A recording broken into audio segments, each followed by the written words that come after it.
Welcome to LOA Today. I'm Walt here with Louise D'Souza. Today is Monday, July the 15th, 2019.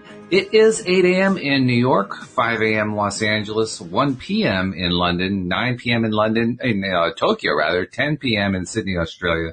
But wherever you are in the world, thank you for joining us for another episode of LOA Today, your daily dose of happy. And my daily dose of happy keeps building and building, Louis, because as we were talking about before we started the show today, I've been doing a lot of work editing this new film. By the way, this audio play that we've been putting together, The Grass is Greener. And by the way, we have a launch date. It is officially now going to be launched on our world premiere date of Friday, this coming Friday, July 19. It will be at 10 p.m. Eastern time, so I'm afraid Europeans will have to catch it a little bit later unless they're up really, really late. But we're trying to get as many American time zones in as we possibly can. You have to kind of aim at your audience, right? Yeah. But I tell you, this editing job, first of all, like I was talking about earlier, I would never have considered doing this before. I mean, this is something that kind of came to me, and I just kind of followed my nose on it. And like you pointed out, I didn't have any resistance because I didn't have any prior expectations. Mm-hmm. And now that I'm into it, it's like, whoa, what was I thinking? But that's what got me through. It got me through and got all of us through. I mean, between myself, Alex King, and my sister PJ, who's directing, just the three of us, we put in over 500 hours worth of work on one episode. I mean, it's insane. And then you got the cast members on top of that and the work they've been putting in. 500 hours. 500 hours worth of work. Yeah. Unbelievable. Yeah. In fact, I recommend anybody who ever starts a project like this, track everybody's hours. It's an education. It tells you a whole lot about how this thing works. It's just amazing. But I'm loving it. And I'm loving hearing the final product come together because I'm the one who's editing the sound files and putting them all together. I've got the first first four scenes out of, I think, 10 scenes done. And they're actually the hardest ones. So I think I'm about halfway done, and I should have the rest of it done within the next few days. But it just takes a lot of time, a lot of effort, and it's fun. So Walt, will we have to watch it live, listen to it live, or can we just click on a link? No, it's basically a podcast. It's audio play is basically a podcast. So you can listen to the recorded version. But I'm thinking for those who want to listen to the live stream, because we will also be live streaming. We'll probably have some of the actors on the live stream with us, so kind of like a audio version of a red carpet event. Yeah, launch event. Yeah. Exactly. Yeah. So, I think we'll actually start at 9:45 p.m. Eastern time, New York time. And, so it'll give us about 15 minutes to chat. And then right at 10 p.m. Eastern New York time, we will play the first episode, and then we'll have some discussion afterward. And, people are welcome to come and share their comments and their thoughts and insights. If you hate it, pan it. If you love it, tell us so. But it's going to be good. No matter what, it's going to be good because, wow, what a project this has been. Just what a project. You know what the craziest part is? Yeah. Well, you're doing an audio play, which means you can't see anything. So you have to paint everything with sound, which you're constantly sitting, like as I'm sitting we have all the clips of what the actor's dialogue said, right? And so I'm sitting with these clips and I have certain musical choices in mind and I'm thinking, okay, so what does the scene sound like other than what the voices are doing? And you start filling in with your mind. Oh, well, she's in the kitchen. She's, making dinner. So you have to make kitchen sounds. Or she's talking to her friend on the cell phone. So you have to turn her friend's voice into a cell phone voice. And, there's somebody calling from the other room. So you have to do that more quietly from the other room. And, all this kind of, you have to think about all this stuff. It's really something. It's, I listen to a lot of audiobooks and, the narrators are incredible, some of them. It's just what they can do. The voices that they can put on and it's just mind-blowing. It's absolutely mind-blowing. And guys putting on female voices effectively and vice versa. It's just it's quite quite. That's the other thing, because the cast we put together is really fabulous. And they have exactly what you're talking about. Our lead, Carissa, who's playing the lead character, Nance, she can do more with a voice than many men. And men usually have more of an advantage just because with the testosterone. our voices have generally a wider range to work with. Plus we have falsetto to work with, which a female doesn't necessarily have to play with. So we have kind of the advantage. You wouldn't know it listening to her. I mean, she doesn't really have a low voice or anything like that. It's just that she has tremendous control over the vocal range that she has. So she could she could probably play like 4 or 5 roles. That's how good she is. It's really something. I mean, she's only playing the one, but I mean, it's just amazing. And we have 2 kids who are part of the cast. Oh, brilliant. And these guys are just, Alyssa and Aiden are wonderful. They are just wonderful. They're full of energy. They're full of excitement when they're doing it. We had the 2 of them doing a fight scene, and after I edited it all together, I mean, it sounded like it could have come from anybody's house. It was that real. So it's fun. It's fun. But, I can't wait to have the thing done. I can't wait to have that first episode out there. And hopefully, I'm really hoping people are going to like this. I'm hoping they're going to like it, and they're going to like it on a big scale, because we want to keep doing it. I mean, you don't really keep doing something like this unless you're getting a response, right? If you're not getting a response, you say, well, why bother? There's not any point to it. But I'm really hopeful that people are going to respond to this, because, oh God, it is fun. It's a lot of fun to do. And like I said before, I never thought I would have done this. This is not something that would have been on my radar at all. Mm-hmm. So that's about, like what you said, that's like the law of attraction work, which is not always an easy thing to do. Well, the law of attraction, if you're running with it beautifully, following what you want and following your emotion to where you're going, you will find, first of all, you will change, which means you'll probably change your partner, your job, your life, your dog, your kid. So, things can change, and can change quickly and often. And it's interesting because, I've just come back from my 3-year-old's kindergarten sports day. And I'm now quite aware of what's going on around me. So I go and I sit down and I say, who did I sit down next to, and who's going to come sit down next to me? And I had this amazing guy next to me, and his energy was absolutely, bursting. And we were having such a great chat together and laughing about our kids losing and winning and tripping and all these things. And, it was just so much fun. And it's really interesting to watch the kind of vibrational people that you're bumping into now, because as you change, the people that you attract to you change. So that's a great point. I mean, we often hear about how we can influence others and we can use deliberate focus to do that, but we often ignore the fact that we influence people when we're not trying to influence them, just by being who we are. Our vibration, absolutely, yeah. Yeah. Which means that it's even more important to be who we really are. Well, I mean, if you know what I mean, by focusing on more and more on yourself, the way you want yourself to be and what you want to enjoy in life, and choosing what you enjoy more than what you don't enjoy, because otherwise, focusing on what you want, you end up with a whole bunch of people around who you really don't like all that much, and it's on you. You're the one who did it. Well, if there's a lot of people around you that you don't like, you know that you're not liking yourself. That's true. It's just the way it works. Pretty straightforward, really. Very, very simple. Yeah. Oh, you want nice people around you? Well, start loving yourself. Yeah, we often forget that, but it is the fact. The other thing that is really interesting, and I've seen this a lot lately on social media, people who are law of attraction fans who like to claim that they are good at using the law of attraction, but for this thing they're talking about right now, law of attraction doesn't apply. Mm-hmm. But the thought that, and it's usually about something that they're passionately negative about. Yeah.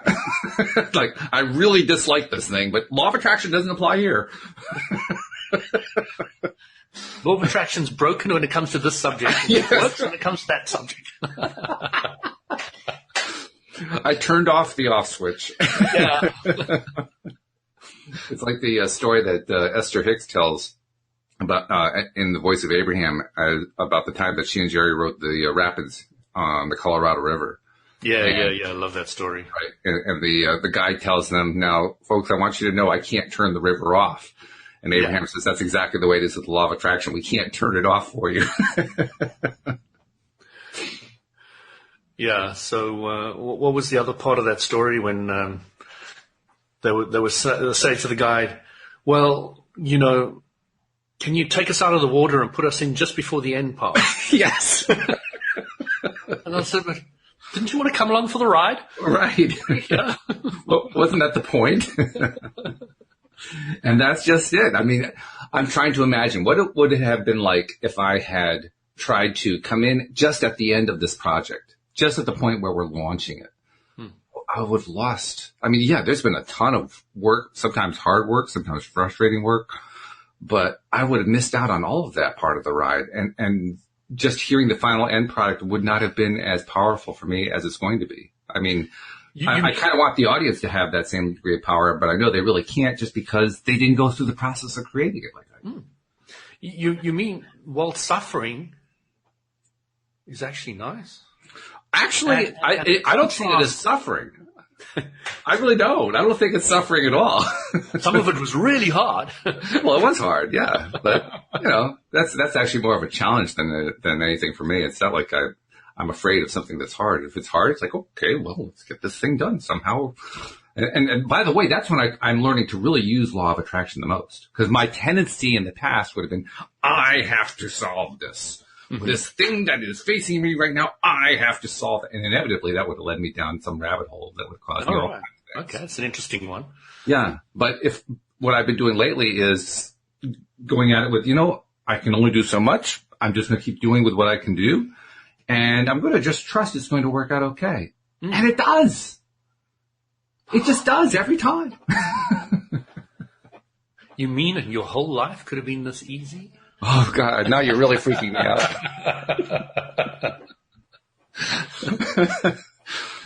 Well, that's it. That's exactly what I'm learning. And I think that's what all of us are learning, too, that, God, this stuff really makes life easy if we can just let go. Let's let go of the angst and let go of the fear and let go of the suffering feelings and let go of, oh, God, I don't know. I'm going to get hurt. I'm not going to enjoy this. It's going to be terrible. I'm going to be hated. Blah, blah, blah, blah, blah, I'm not going to find the right people. Yeah, that's right. That's right. Yeah.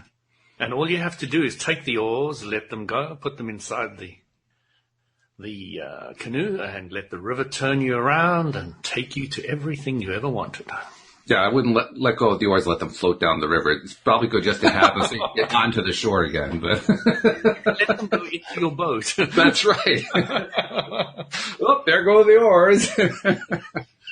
Well, that world means you just don't trust enough. You should be able to throw your oars overboard. I like to learn in stages, actually. Coward. Well, I guess that's one way to look at it. I think I'm brave enough to start dealing with the contrast. Somebody said that to me recently because I didn't respond appropriately to a request to go out to party all night, which I didn't know what to do. So I kind of kept it quiet. So the guy called me a coward. So I said, Well, stop. I gotta make sure I got this straight. You're a coward because you didn't want to go out and party all night? Yeah. Okay, we have a new definition of bravery here. If you want to be brave, you go out and you get yourself completely plastered. Got it.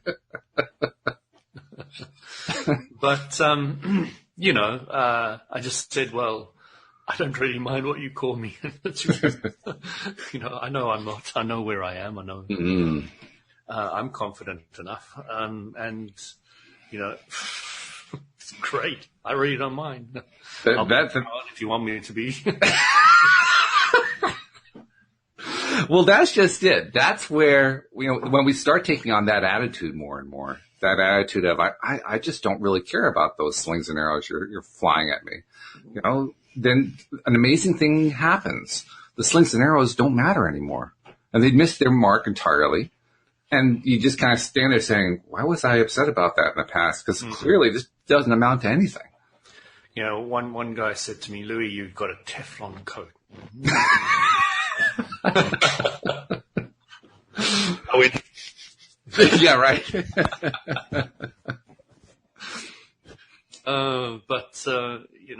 You always have your challenges. You always have the things that you are working on, but it's not necessarily what society or other people are thinking you're working on. Right. Exactly. So different and so far apart that nobody can even get. But that's the thing. The more that we're developing ourselves taking our projects on, letting law of attraction deliver interesting projects based on previous requests that we've made, leaving them open-ended enough so that we aren't really sure what's going to come and just kind of going with it. And then once they come, just going with what happens as it happens. And okay, what's the next logical thing that comes along? Well, that seems to be the next logical thing that comes along. So I'll do that. And I'll respond to this because that seems like the best way to respond to that, and try to respond always from the point of view of, well, this is what seems to make the most sense from my needs perspective, from what I want, from what I'm looking for. So I think I'll go that way. And you keep doing that, and you do that, and you do that, and you do that. And all of a sudden, from the perspective of everybody outside, it's like everything's going right in your life. But as you say, you're still working on stuff. It's not like you're not working on stuff anymore. It's just that you've got so much of it going well. From the outside, it looks like everything's perfect. Yeah. It goes back to that old story where the student goes to the master. The master's all right for you. You're a master. You don't have any problems. He said, that's not true. The only difference between you and me is I handle them when they're small. Yes. Mm-hmm. Because when they're small, they're easy. Well, when they're small, there's not an active vibration. When there's not an active vibration, you're not riding down a hill full steam ahead. Mm-hmm. You're just moving slowly and just stand in front of the car and you stop it. So it's all to do with thought and active vibration. So, by the way, we're getting some sort of a staticky sound there. I'm not sure what that is. I'm a little too active in my movement here. Is that what it is? Okay. I can make this not touch that. It might help. Okay. All right. I thought maybe you were being attacked by a rogue pheasant, so I wasn't sure.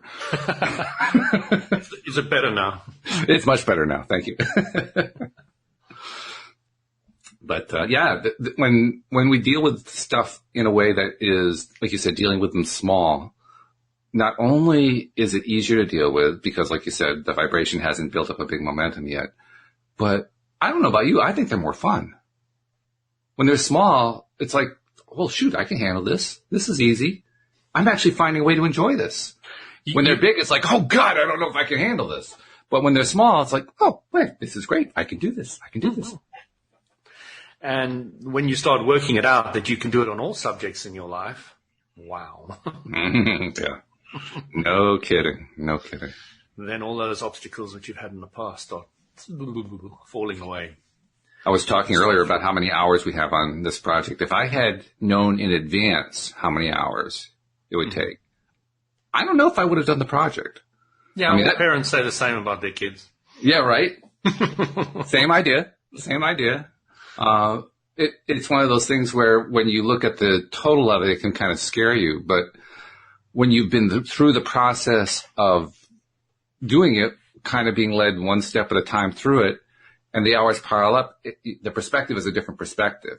And that's why I said that somebody doing a project like this should track the hours, because I get to the point where as the hours pile up, I say, wow, this is amazing.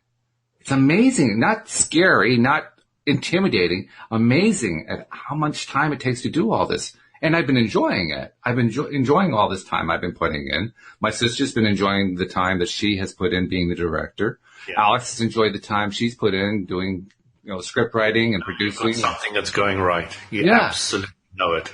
Yeah. Yeah. So it's no longer a question of being intimidated. It's more like blown away. Yeah.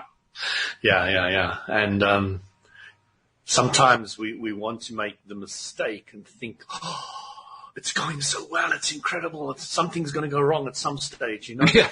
Terrible vibration we start activating. Mm-hmm. And that's something to really avoid when people get to that stage. When you get to that stage, when people start thinking, it shouldn't be going this well and this right and this perfect.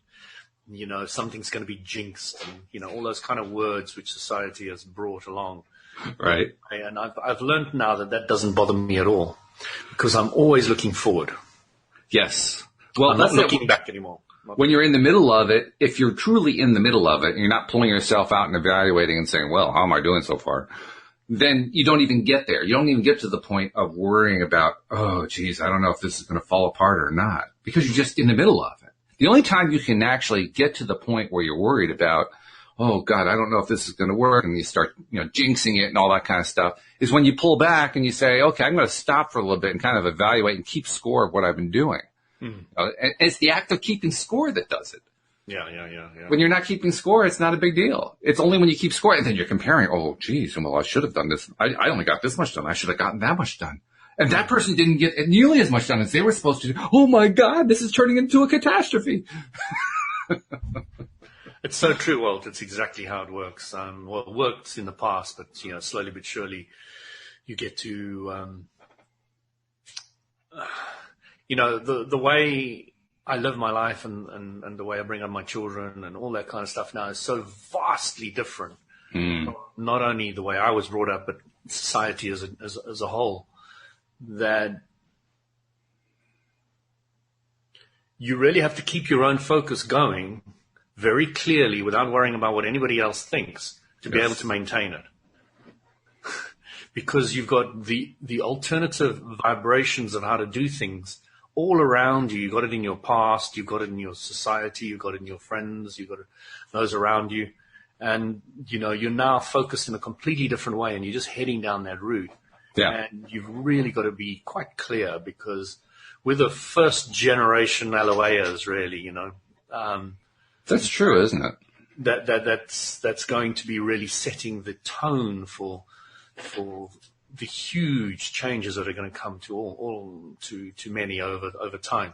When they want it. Okay, nothing's going to be enforced on anybody, but I can kind of wish I could go forward in time and sit in my daughter's family's house and see how they, her children's house and see how they do it. Because I think the progressiveness of it is going to be quite astounding, because we're on the leading edge. They're going to be on the leading edge. Their kids are going to be on the leading edge. Right. I might be one of them. So I might be right in the mix again, doing it all. So I might well know exactly how it's going to work, but, you've just got to really enjoy where you are now. There's nothing else you can do. You can only appreciate the now. We often phrase it that way. There's nothing else you can do now. I'm almost thinking we need to change the way we phrase that. There's nothing else you need to do now. Mm-hmm. I mean, seriously, there's not an issue there. There is no issue. Unless you decide to make it into one. But, unless you really love the contrast of doing that, I wouldn't recommend that. I mean, some people like the contrast of that. I mean, everybody likes contrast. That's why we're here. It's just a question of what kinds you like. But that kind I really don't need. I'm done with that one. The law of attraction, Walt, is a very clear new set of philosophy to live your life by. An understanding. And it's so radically different that I'm losing track of what I wanted to say, actually. Well, excuse me. I'm not sure exactly where you were going with it, but it's definitely a case of us going through a transition period. Because, I mean, certainly for those, you say that we're on the leading edge and that we're like the first generation, and there's a lot of truth to that. So we're the first ones who can look back on whatever our length of lifetime was so far to the point that we learned about law of attraction, and we can see all of that time when we were default creators. We were just creating by default without realizing that we were creating. We were just acting without realizing that our acting was contributing to what we were experiencing. We didn't understand how any of it worked. And now we have some understanding, and we're looking back at what we went through before understanding. We said, oh, God, no wonder I messed it up so badly. Now I get it. Now I know what I screwed up on. So that's a different experience from somebody who has been brought up to understand from a very young age that they are deliberately in control, if they choose to be, of everything that happens in their lives. They don't have nearly as much of what Joel and I like to call the baggage. They don't have as much baggage to carry along and to sort through and decide what to throw out, which is most of it, by the way. But, keeping the good parts, the parts that you learned from or that you enjoyed, and separating out the angst and all that kind of thing. They don't have as much to deal with on that score. What they're dealing with is, now that they understand how this stuff works, they still, as human beings, will have a tendency at times to go off the rails, to just forget what they've learned for a moment. But they're going to experience, and they are experiencing right now, your kids are an example of this, they're experiencing right now, I instantly know, and by instantly I mean within seconds in most cases, that I went off the rails. I understand how I went off the rails. And I understand what the consequences of going off the rails turned out to be. Mm-hmm. And I understand what I can do to change it if I don't like what those consequences were. You know, I've now looked back at my life, Walt, and I see I went through a lot of shit, okay? But what I'm also realizing is that the more shit I went through, the more I learned. You know, it was... Well, that's how you find ponies. They were such fantastic teachers. They were the best teachers. Mm-hmm. And because you're now living the law of attraction and you're dealing with the vibration when they're small, you're not having the same kind of real dwang, but you're now shifting from a higher vibration to even a higher vibration. And that shift can also be quite massive and quite beautiful. But in a slightly different way to the way you were before. You were going from, say, depression to revenge, and now you're going from hope to expectation, which is a huge one. And they're big jumps, okay? They're not small. Right. They're not small. I mean, from hope to expectation, as Esther was saying to Abram once, is a massive shift. Mm-hmm. Massive shift. And but you're still shifting, but it's now a nicer shifting, not such a traumatic, baggagey type shifting. Right. And I'm really enjoying playing with that aspect. So, you know, my wife and I were really looking to go to South Africa on a certain date, and then we get a phone call from my sister saying, hey, you know, we can help you out and we can get you set up and, you know, this and this. And we gave them the dates and it looks like everything's working out perfectly. And we just put out a thought there, let's go to South Africa. And now everything's just falling together. And now on Thursday, so I'm not quite sure what I'm going to be doing on Monday. On Thursday, we're flying out to Austria. And Ooh. We're going up into the mountains and we're going to do some hiking, and there's a cheese-making farm place just down the road, which is great. And, you know, we're going to have a lot of fun up there, as we've done once before. Nice. It's a very different holiday from our snow-type winter holiday, so we're now going to the mountains in the summer. Yeah. Sounds fun, though. And by the way, I want to thank you for bringing us a new technical term, dwang. It was not one I heard before. You haven't heard that before? Or I haven't heard dwang before, no. No? Oh, no. Wow. New technical term. Yeah. It sounds effective, doesn't it? It does. Yeah, it's onomatopoeia. It's got the sound of the feel of it, you know. Yeah. It's very descriptive. I'm just surprised, you know. It always surprises me when different cultures who also speak English have so many different words that doesn't have and doesn't use and all the rest of it. I mean, when you say dwang, how do you mean that specifically? What is dwang to you? What was the context I used it in just now? Because then I can relate it to that. I'm not sure if I can tie it in directly. I can't remember exactly how you used it. Dwang just means trouble. Yeah.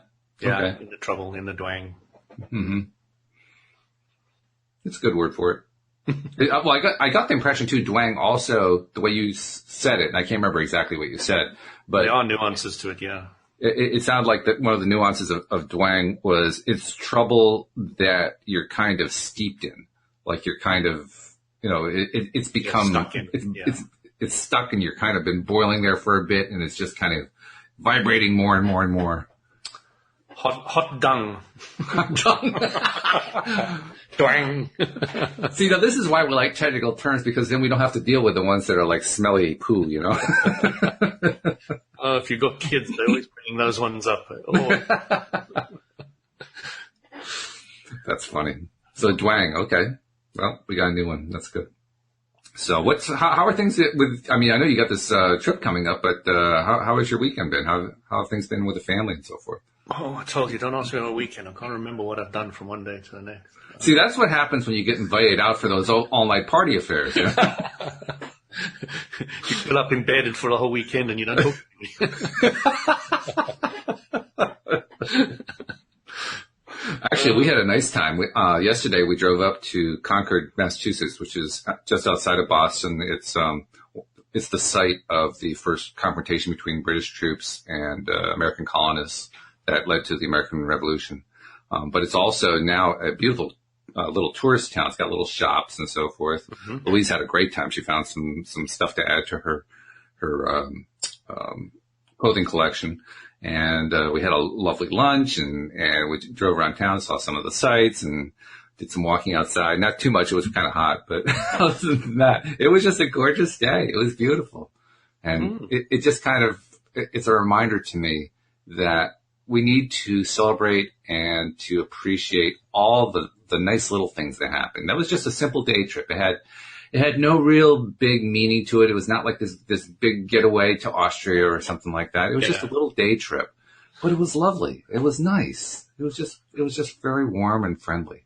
But Walt, I can tell you that this big getaway to Austria is just like a little trip to us. It's a 1 hour flight, a couple hours drive. Yeah, but you're going to an entirely new country from where you are. Europe, there's a lot of countries all over the place. That's true, yeah. You walk down the road and trip over from one state to another. I suppose it is a bit of a big deal in America because the states are so big. Well, that's just it. I mean, in a sense, we went to another country because we went from Connecticut to Massachusetts, 2 different states. But we did it. Now, I'm not sure how it works now in Europe. With Europe, when you go from one state to the next, from one country to the next, is there any kind of border crossing stuff, or is it just you go across? Only Switzerland and Norway, I think, are the two that are outside the European Union. Oh, okay. So anything within the Union, it's kind of like you're in the States. You just cross the border and you don't even know. It's like, oh, yeah, we just crossed the border. Canada and America, between Switzerland and Austria, where it's a very little go through. Yeah. Okay. That makes sense. You were asking what we did on the weekend, so don't know if you can see the picture, but I went to the lavender. Hold it up to the camera more. There's the camera. Yeah, right. Oh, there we go. Hello there. My 2 daughters in the lavender field. So the lavender fields are amazing place to go. They're so full of energy, and kids spent like 2-3 I think it was about 5 hours in total away. But they collect all the bugs, put them in bottles because it's part of the thing that they do there. They're little entomologists. Yeah. I think they take all the bugs away and put them somewhere else, and then somebody else has the problem with these bugs. But it's transferring the bugs from one place to another. Mm-hmm. Yeah, here that's illegal in California. But these ladybirds, etc., inside these little jars is incredibly entertaining for the kids, and love it. That's they are so enthused by it. And there's a lot of Asians that come there, and it's like one of the biggest attractions in the UK. They really love taking photos. The Asians absolutely love it. They're photo mad, and they come to London, and there's thousands of photos of them posing everywhere. And the lavender field, they even had wedding. I saw a wedding there the other day, where they go to take photos after the wedding. And it is a great place because, you've got such a great background of all this. Oh, the color, sure. It's just such a gorgeous, gorgeous one. And it's a perfect time at the moment. So really bright colors, etc. But you really feel so good there. You really feel the energy and the air and all the rest of it. It's just very, very balancing and harmonizing. That was one of the first things I started to appreciate at my wife's suggestion when I was first trying to learn how to apply the law of attraction, how to be a deliberate creator. And my first task, as with so many people, was to gain control of my emotional reaction to stuff. Because up until that point, I didn't think I had any. I thought I was subject to, whatever the whims of fate threw my way, and then I had to react the way that was expected to whatever that particular event was.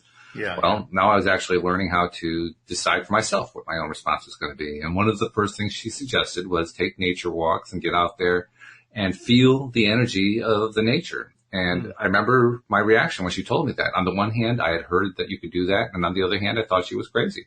And it took some doing. I had a lot of resistance to let go of there. But now, oh God, I can't even imagine hardly what it was like for me back then to not be aware of all that energy that comes out of nature. Mm-hmm. And yet I was totally unaware of it. And I blocked it effectively. Now it's like, oh God, it's in my face. It's so strong. You know, I work a lot with energy, Walt, and, you know, you start realizing how much energy comes out of you, out of an individual. Yes. Oh, God, yes. And, you know, I don't know if you remember the Matrix movie. Oh, yeah. So you understand the basic premise of it, because I was explaining it to my wife, and she said, was that the movie? Well, that's not all that different from me saying, well, I couldn't feel anything from energy, any energy from nature. It wasn't there. Because there's only a short clip explaining it in the whole movie, but once you get it, it makes a lot of sense. So yeah. Basically, the aliens come, they decimate planet Earth. They start harvesting the humans because they find out we're incredible batteries. Mm-hmm. And they put us in pods, and because they don't want us to be too bored in these pods, they create this virtual reality world so that we can play out in that. And then they try to make everything lovey and dovey, and then it fell apart, so they had to make us a lot of contrast. But it was interesting that they painted a picture of the human body being this incredible battery. Mm. And it's the way I kind of see it. There's like boundless amounts of power and energy. You know, Abrams says the power that creates worlds is within us. So, you know, and it's around us and it's part of everything. So, you know, learning to tap into that is really what it's about. Nature, because hasn't been vibrationally screwed with too much negative thinking, if any, it's more harmonious vibration, which when we walk out in it, we kind of pick it up and we feel it. And it's like, oh my gosh, you know, this is how it should be. How could it be for me? And, you know, if I spend more time thinking about what I want, not what I don't want, I'd be like the plants. I'd be like the animals. I'd be like, so, you know, they're a good reminder of what harmony would look like. So. Yeah, that's true. Even those manicured lawns, each individual grass is still uniquely harmonized and balanced before it gets cut and all the stuff. But it's still doing a harmonious way of dealing with no matter what you give it, no matter what you do. Mm-hmm. That's true. It's bouncing back. So yeah, when I was young, I used to go hiking and camping every other weekend. We used to go to the Kruger National Park, a game park. And, you know, I was very good at it. You know, I've got the story I like giving when I was following the family and I was very young. Mom dropped us off in the Land Rover and drove the Land Rover back home. And we were walking and I was way behind and Dad came back to me and he said, oh, yeah, you're right. I said, yeah, I'm just very tired. I'm going to go back because, you know, I want to go back to the beginning where Mom is. And he says, no, she's gone home. There's nothing there. Yeah. Forward. Yeah, right. And, you know, eventually I was leading all the hiking trips and away and, you know, I got so in tune with nature and I had my,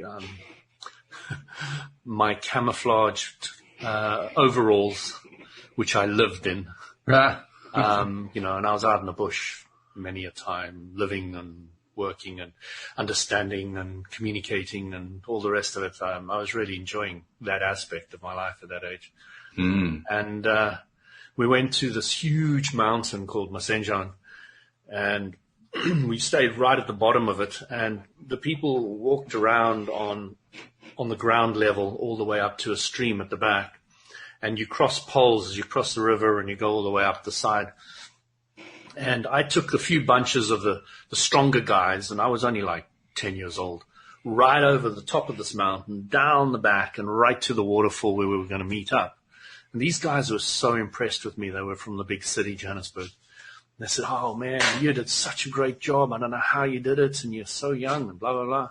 And I said, oh, no, I've been doing it my whole life, and it was easy. My dad came up to me afterwards. He said, Louis, I've got to tell you something. I said, what, Dad? He said, when somebody praises you, there's only two words.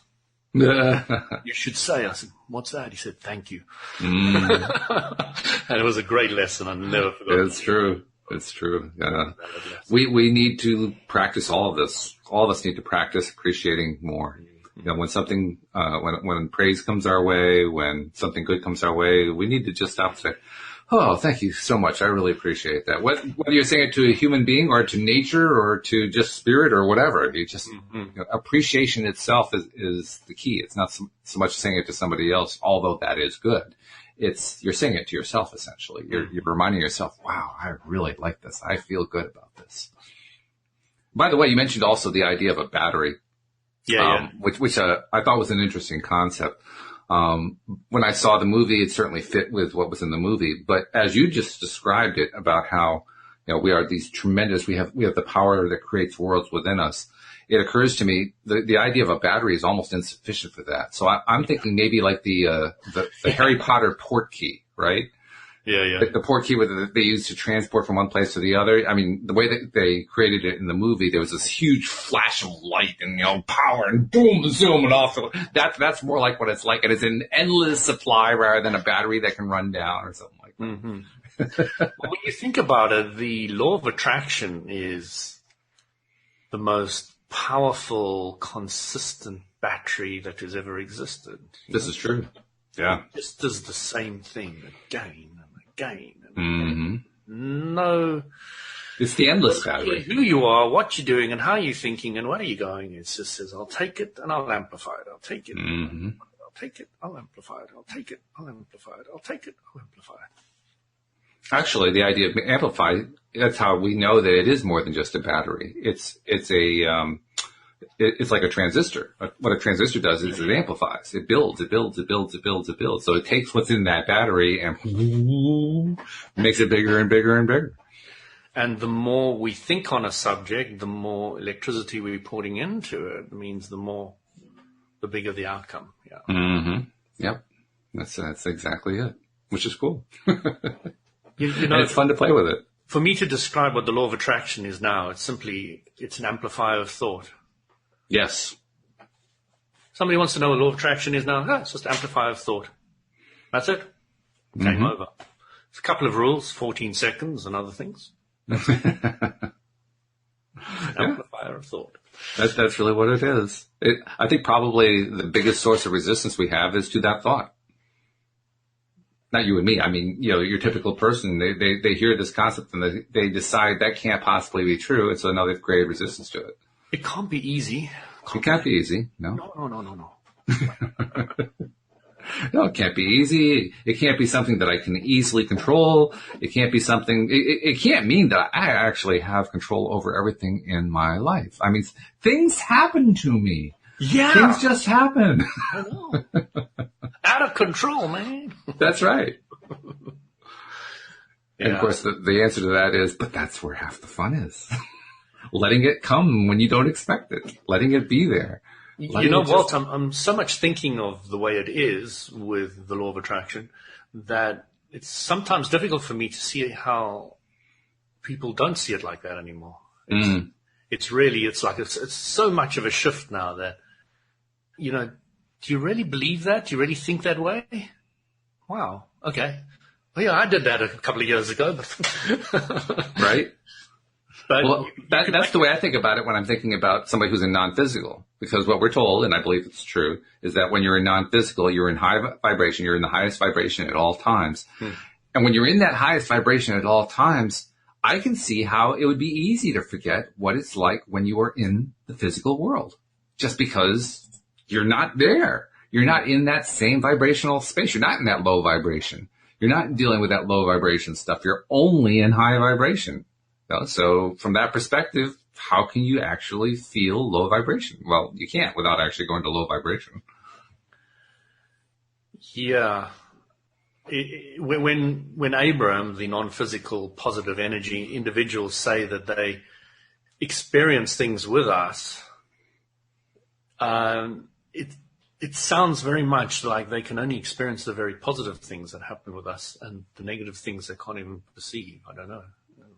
I think there may be truth to that. Yeah. Not quite sure. Abraham gives the answer to one person who asked, well, the person in the hot seat had been asking all these questions about all these things that he or she felt was wrong with the world and life was miserable and yada, yada, yada, yada. And Abraham was giving all these answers to the person explaining like, well, the way to understand it is like, A, B, C, D, E. Here's how it all works. Every subject's two subject. Look at it from the other side. All that kind of thing, right? And so the person finally said, but what's the point of being here? Why do we even come here? And Abraham's answer was, what does chocolate taste like? Right? What do strawberries taste like? What do colors look like? It's a good way of answering it, isn't it? Mm. Yeah. And that fits exactly with what you were talking about. Those are higher vibration experiences. Those are the enjoyable experiences. Mm-hmm. So I can see that somebody from a non-physical perspective, that's the part that's going to be like the shiny light things that capture the kids' attention. Look at the shiny light things. That's the shiny light things. But if you understand non-physical as the endless expansion, dude and dudettes, whatever you want to call them. Dude and dudettes. I have my spirit dudes with me today. And my dudette on the other shoulder. So yeah, the dude and dudettes are sitting there wanting the expansion. So, when you die, you land up with everything you want, and everything you want is the expansion. So it's interesting that the satisfaction doesn't have to be the manifestation. Just the idea of what you want and reveling in it can be enough. Can be totally enough. Totally enough. And when it is, the manifestation happens quickly and easily. So, yeah, but you don't actually ever have to get to the manifestation stage. You can just completely, utterly, totally enjoy it in the non-physical. That reminds me of something that Mike Dooley once said, and it kind of ties in to what you were just talking about regarding, I'll call it dealing with the contrast, experiencing the contrast. Dooley talks about how, I forget exactly how he said it. I'm having the moment that you had a moment ago where, everything just flew out of the head. Well, let's see if I can get to the essence of it. The essence of it is this. When we come into this world, we do so with the idea of essentially having fun, the Richard Bach concept. And that's basically the concept that Mike Dooley follows. And for him, having fun is an activity. That's the point I'm trying to get to. It's an activity. It's something that we choose to do. Energy in motion. It's energy in motion, yes. Good way to describe it. And in doing that activity, we become part of the contrasting environment. And that's how we dive into the contrast. So it's often been said that people who are in non-physical state are a bit envious of people who choose to come into the physical state, that it takes bravery, right? That's a brave thing to do. Mike Dooley talks about that a lot, how we're the brave ones. And they're sitting there in awe of how brave we are to come here. And that's very similar to what you were talking about. The appreciation that they have for us, Yeah, exactly. And that bravery on the bleeding edge. And it's really not all that different from what you talked about with your friend who wanted you to come out and party all night. He was talking about you being a coward. Well, you're not really a coward because you have other forms of contrast that you want to experience. But the point is, that's the positive way of looking at what he was saying. Yeah, there's a certain bravery. Let's just go. Let's just dive into this contrast. Let's go do it. Yeah, the sauna guys are big into their partying, man. So we're all enjoying the new sauna area that they made for us. Oh yeah, you were describing that. It sounds awesome. Yeah, no, really appreciating all that, especially the plunge pool and the contrast. So, when you go into the sauna, you heat up, and when you go into the plunge pool, you cool down. And when you continue play between the contrast, what happens to me is I get very, very lightheaded, and I start there's a lounge room where these kind of like hammock things, So I get kind of lightheaded and I kind of go in and out of my body and all the rest of it. So I just go and lie on there and, these things are floating and you're just like, and you're just tripping and it's just, wow. It's just, and it's the contrast that's doing it. The hot, cold, the hot, cold, the hot, cold, the hot, cold. And that just triggers a loosening of the fixedness of your ideas which are holding you back or the resistance. It kind of just smashes them away for me. And I find it very easy to trip out. You're accomplishing zero drugs. That's what I was thinking. You're accomplishing the same thing that drug addicts do, but without the physical side effects. With the physical side effects, but they are so positive. They're different kinds of physical, yeah. Not the ones that don't kill you. But I promise you, it was quite funny because one of the members, there was my pod and there was a girl lying in one of the other ones, and he comes in there, and I'm not sure if I should say this. Oh, go for it. Why not? We'll mark it as X-rated for the episode or whatever. No. Well, yeah. So he goes and jumps onto this girl in this pod, and he doesn't even really know her at all. Could have got thrown out of the club. Yeah, this is not something we recommend here on LOA today. But what I love about the guy is he completely lives life to the full. He intuited that it would be all right. He did it. He didn't hesitate. He didn't think about it. He just dives in. He just dives in. And they're spending a lot of time together now. So again, disclaimer. We do not recommend meeting girls this way. But oh well. But when you follow your intuition, you don't get into trouble. Following what feels good, trouble doesn't follow you. Doesn't.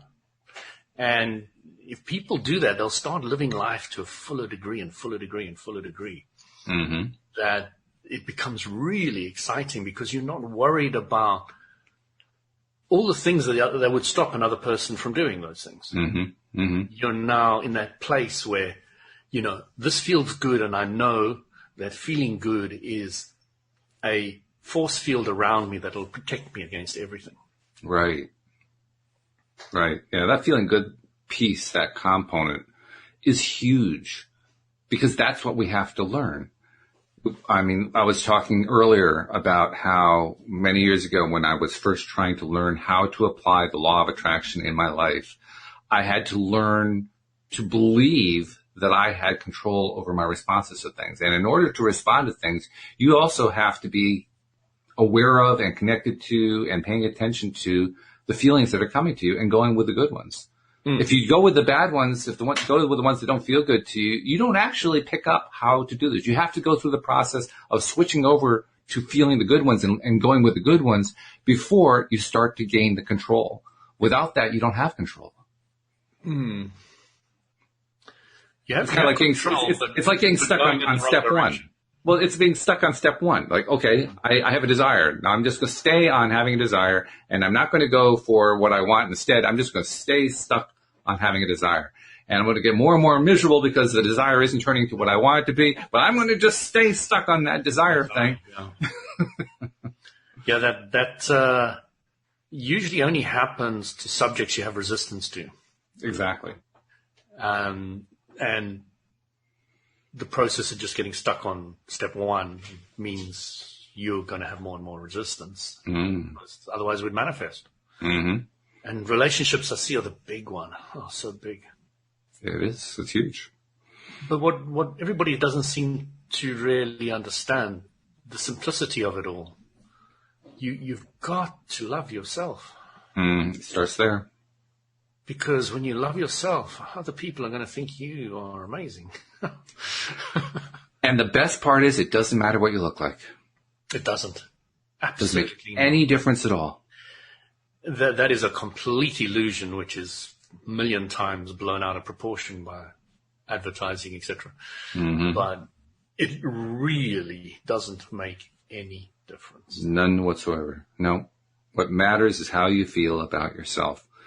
I have met, I'm heterosexual, so I'm going to talk about women I've met. I have met women who, by classical standards, were downright drab, but they had so much life in them and so much energy in them. They were hot. They were sexy. Even though they didn't fit the stereotype of what a hot and sexy girl should look like. Why? Because of that energy. Exactly. The energy was so, there was no way that body type was going to even come into consideration for that girl. And that's the difference right there. Completely, absolutely, and utterly, yeah. But why limit yourself to heterosexual, huh? Because I like to limit myself to heterosexual. That's who I am. That's what I enjoy being. That's the chocolate answer. I came here for the chocolate of being a heterosexual. You know what you want and you're going for it. That's it. That's it. It's very simple. Speaking of what I want to make sure, I also want to get our announcements in before we run out of time. Oh, that went quick. I know it flies by. But we want to encourage people who have been listening in, both to the live stream and to the recorded podcast to become subscribers if you're not yet subscribers. And we do know from the stats, Louis, that about 85 to 90% of our listeners are subscribers. So that's the good thing. The word has gone out. People have actually taken the time to subscribe. But for those 10 to 15% who are listening in, perhaps for the first time, wondering what's this thing all about that I've been listening to. It's interesting, but I don't know what this is. Well, we talk about the law of attraction with a whole bunch of co-hosts every single day, Monday through Friday. We have a different episode every day, and everyone's different. And we go into a wide range of topics because obviously the law of attraction applies to every area of life. So we explore all areas of life. And you can be a part of it. Just become a subscriber by going to the homepage of our website, loatoday.net. You'll find instructions for subscribing with your particular device right at the top. And as you click through, it takes just a few moments. As you click through, bang, just like that, you're a subscriber. And then, of course, once you're a subscriber, make sure that you're sharing the facts so that other people can also become subscribers here on LOA Today. And if you feel like watching us on the live stream, we live stream to YouTube now. So come to YouTube and just do a search for LOA Today podcast videos, click the subscribe button, and then click the little bell next to the subscribe button so you get notified. That bell will make sure that you get notified every time we come on the air with a live stream, as well as whenever we post a new video. And you can always find out when the latest thing is being posted. So, become a subscriber, and thank you to those of you who have already become subscribers, and welcome to those of you who are about to become a subscriber. We're glad to have you. And just as I'm glad to have my friend Louis come on to talk about law of attraction, particularly from the Abrahamic point of view every Monday, as he sits in his hammock and thinks Abrahamic things every Monday. Abrahamic things, that's a good one. But have a great time with your trip to Austria. I don't know if we'll see you next Monday, but if not, we'll look for you following that. Actually, we're probably going to have a little bit of an overlap issue here. I'm not sure exactly how it's going to work because I think the following weekend, Louise and I are going to the Cape, which probably means a shift in the schedule for that week. But at least 2 weeks from now, we'll definitely be in touch, if not sooner than that. So let's leave it like that. Let me know. All right. We'll do that. Let our listeners know. Take care, everybody. Yes, thank you very much. Carpe diem. We love all of you. We especially love our live streamers and our podcast listeners. Our podcast listeners are what make it possible. And so thank you very much for being loyal. We will see you all next time here on LOA Today. Goodbye, everybody.